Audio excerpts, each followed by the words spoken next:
Not too long ago, I platinumed The Last of Us Part 1 and it was one of the best stories I experienced in any game ever. In that video, I mentioned that I want to play both games before watching the new season of the show, so now that I platinumed the first one, it only makes sense to platinum Part 2. Going into this, I knew this was one of the most controversial games of all time. You either loved it or you hated it. But I tried to go into this with an open mind. I will be playing this game on Grounded for my first playthrough because yes, I indeed do hate myself. There will be a death counter on the top left corner of the screen. The game starts with a flashback of Joel telling his brother Tommy what happened that day he saved Ellie in the first game. This is gonna come in important midway through the story. Something I noticed straight away when playing this game is the graphics. This game honestly has one of, if not the best graphics in any game I ever played. It's crazy to me how they put this much effort in the graphics but not the pacing of the story, but that's something we'll talk about later. We skip to 4 years later where we wake up as Ellie, and we'll be playing as her for about half the game. When we open the door, we find Bruce Lee. No, this isn't me trying to make a racist joke, he actually looks like Bruce Lee. See? Anyway, the reason he's here is because we need to go on our daily run where we check the base's surroundings and shit. I'm not gonna lie, the first 2 hours of this game is a huge nothing burger. Next we wake up as our second protagonist, Abby. How is she more buff than all the men in this game? She's gonna play a big part in the story, but for now all we know is that she is hunting down someone that lives in the city with Ellie and Joel. As we play as Abby, we get our first look at what the combat is like. And of course, I have absolutely no clue what I'm doing, which earned me one of my many deaths. It's deep. Oh my... We switch back to Ellie where we play a whole hour of boring, uneventful nothingness, so I'm just going to skip to the good part. Ellie and her girlfriend Dina find a basement full of magic grass, if you know what I mean. They proceed to smoke it and scissor. What? Bro, what are you talking about, man? Meanwhile, Abby gets herself in a bit of a sticky situation, but Joel and Tommy come to the rescue. They eventually make it to safety where Abby's friends are camping out, but remember when I said Abby was hunting someone from that town? Yeah, turns out she was hunting Joel. Now keep in mind we have no idea on why she was hunting him. But anyway, Jesse, the guy from the beginning of the game, tells Ellie that Joel didn't return from his daily run, so she goes out to find him, and this is where the famous scene happens. Joel, get up. Joel, fucking get up. Yeah, he looks like a dead Please chihuahua. stop. He's not getting up. They decided to let us go, which was a huge mistake on their part because this whole game is centered around getting revenge for Joel. We have a little sniff of Joel's clothes and we head out with Ellie's girlfriend Dina to find Joel's killers. Tommy, Joel's brother, also went out to find Abby, but he went a day before us, so we had to go find him as well. As we were exploring, we got stuck at this massive gate which required us to find fuel to open. We managed to find some in a courthouse, and while I was looking around, I found a workbench that got me a trophy for upgrading a gun. Got me a trophy, Tinkerer. I also got a trophy for buying a player upgrade. I think I'm just gonna upgrade survival. Yep. Apprentice. Learn a player upgrade. We opened the gate and we found some of Tommy's work. We were getting close to Tommy, but while looking for a place we can camp out for the night, we get ambushed by one of the guys that was with the group that killed Joel. With Ellie being determined to unalive every single person in that group, she managed to break free and stab him. In his pockets, we managed to find a clue on where Abby might be. There was a letter mentioning that Abby might be camping out in a TV station. Now I gotta be honest with you, the difficulty up to this point was feeling a bit too easy, but that changed very quickly. That encounter would be considered easy next to the other ones I'll have to face on later on. And when I mean later on, I mean literally the next encounter, because I managed to die over 40 times. Oh my... bro, like...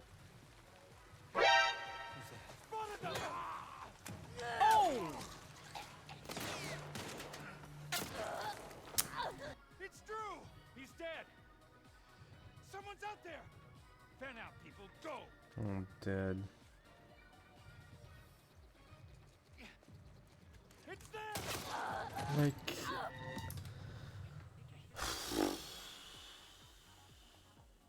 We got to the place on where Abby might be and we found one of the people that was in the group that killed Joel dead. But luckily she did have photos of the people that unalived Joel, so this makes it way easier to identify them. We get chased into a subway where we meet a new type of infected, a shambler. A Shambler's ability is that he lets off a smell so stinky that it kills you. Not to mention that he's also tanked, so every time I saw him, I just tried to skip the fight so I wouldn't waste any bullets. Anyway, we managed to get out and find a theater that was safe to camp at for the night. Oh, and Dina's pregnant with Jesse's child, so we'll have to travel alone for now. Speaking of Jesse, many days later, we find him blowing up cars and we come up with an escape plan, which was to hijack one of their cars and just shoot anyone that gets in the way. We somehow make it back to the theater and Dina managed to find a clue while we were away. So with Dina being pregnant and Jesse resting, we had to go alone. And here is where we get introduced to Scars. Scars are against the Wolves, aka Abby's group. These guys basically hang the people they catch, but the best part about them is that they don't have any dogs. But don't let that fool you, because I still managed to add another 50 deaths to the death counter.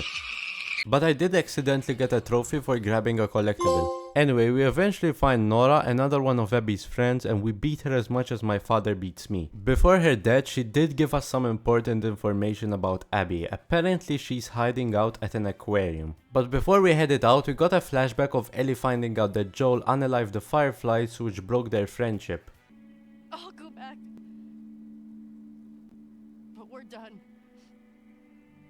Anyway, we wake up and head out with Jesse to get to the aquarium, but midway through, Jesse just leaves so he can go and find Tommy. We get to this fight with a bloater, but honestly, it wasn't that bad. I just kinda put down bombs and shot him from a distance. A bit later, we get to the aquarium and we find the last of Abby's friends, Mel and Owen. We try to give them a chance by telling us where Abby is, but they end up just fighting us. Later, we headed back to the theater, and while trying to figure out on where Abby might be, she comes to us and shoots Jesse in the face. And that pretty much ends the first part of the game, because for the next part we're gonna have to play as Abby. This part of the story is taking place right after she killed Joel. And we find out why Abby was so determined to kill Joel, and that was because he killed her father while saving Ellie. This is what I mean by bad pacing. Why is this so late in the game? I think I would have enjoyed it way more if I knew on why she was killing one of my favorite characters ever. And to be fair, even though it hurts me to say, Joel got what he deserved. You can't just kill a bunch of people trying to save the world and get no consequences for it. But anyway, that's my take on it. Continuing with the story. We wake up in the Wolves base. I saw that I could get an easy miscellaneous trophy for winning this firing match.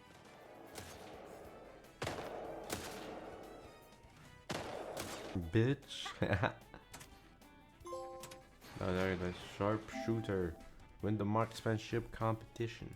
Quite a bit later, we talk with the leader of the wolves, Isaac, and he tells us that our friend Owen shot another wolf so he can save a Scar. But Abby, being an ex-lover, doesn't believe that, so we head out to find Owen, and while we were making our way there, we got a trophy for finding a Jack and Daxter collectible.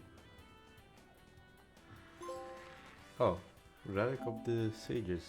A bit later, we get caught by the Scars and get knocked out. We got a flashback of Isaac in the aquarium where I noticed I could have got another trophy, but I unfortunately missed it. It isn't a problem though, I'll just get it on my second playthrough where I'll be getting all the collectibles. We wake up and see that the Scars are hanging us, but these two Scars that are running away from Scars help us defeat the other Scars. We manage to find a safe place to hide and we find out that these two are named Lev and Yara. We help fix Yara's arm and we leave to find Owen in the aquarium again. We eventually get to the aquarium, but we find that it's almost completely abandoned. And here is where most people get traumatized and scarred for life. The infamous boat scene. Oh no. Wait. Lights on. Boat. I think we're getting some back shots, I'm not gonna lie. But before that happens, we have a little talk with Owen on why he unalived one of his own. He claims that the Scar he was gonna kill was a scared old man, so in order to save him, he killed one of his own. He also tells us that he's going to Santa Barbara, where allegedly the Fireflies are uniting, and Abby gets mad, then of course this happens.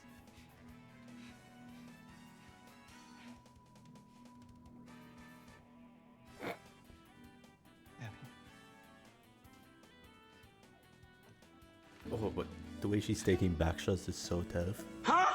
Honestly, I thought it was gonna be much worse. But anyway, Abby wakes up and wants to go back to Lev and Yara. Okay, so for some reason this footage got corrupted, but all you need to know is that Yara's arm needs to get removed, so Abby and Lev need to go to the Wolves base to get supplies to remove it. And that's how we ended up here. We also got a trophy for finding 12 workbenches.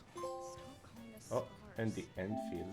We eventually make it to the base and we headed downstairs for the supplies, but it wouldn't be The Last of Us if we didn't find a weird ass creature in the basement. Eventually we make it back to the aquarium with the supplies and Yara does the surgery she needs. We take a little nap and we wake up and Lev is gone. He stole a boat to go and talk to his mother about him wanting to be a boy instead of a girl, or it's like something like that. As you can see, that didn't end very well. A bit later, the wolves find out that Abby's helping out a Scar, which caused them to go on a huge manhunt for her. We eventually escape the island and we go back to the aquarium just to find Isaac dead, but Ellie dropped her map while having a mental breakdown, which showed Abby that Ellie was hiding out at the theater. So when we got there, we chased her down and fought her. And let's just say, it got pretty bloody. Abby wins the fight but decides to spare them. We skip to about a year later where Ellie and Dina have a kid and a whole house to themselves. But when you think everything is going well for everyone, Ellie gets a message from Tommy that one of his people spotted Abby and Lev. So she leaves her wife and kids to go find her again. We switch back to Abby where we see that someone else found her before we did. So anyway, we get to where Abby might be and we get this man to tell us on where she is. Right after this cutscene, I also got another trophy for finding all the weapons. Oh shit, trophy. Wait, what? Find all weapons? Also, this part of the game has to be the hardest because I died another 70 times on this last bit alone.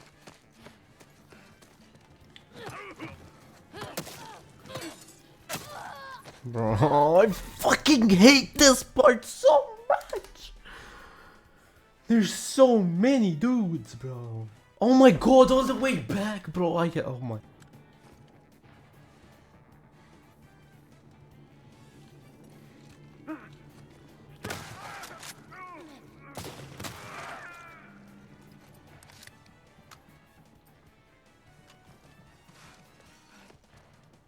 Peekaboo.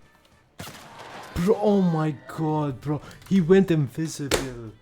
He went invisible. How was that my fault?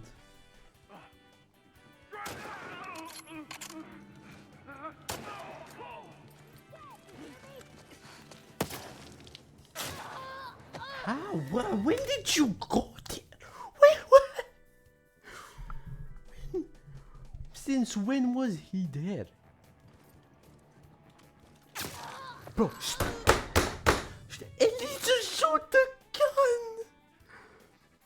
Ellie just shoot the fucking gun. We eventually find Abby being held on a cross, so we cut her down and fight her. This was easily the most uncomfortable fight I ever did in any game ever, I can't lie. Eventually Ellie was gonna drown her but decides not to because revenge is bad. And that concludes the story. I low-key like the story, I just switched some flashbacks were placed differently throughout the game. I mean, it's not bad, I'm not gonna say it's the best story ever, but it was good. Yes! What I had to do. And give me the crushing. Dig 2 graves. Now I can start the second playthrough where I get all 288 collectibles and play the game on the easiest difficulty and permadeath. But don't think that I didn't die once because I wasn't the easiest difficulty.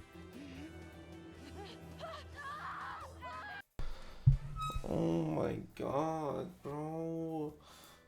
Bro, the ledge is so annoying. What? Bro, are you serious, bro?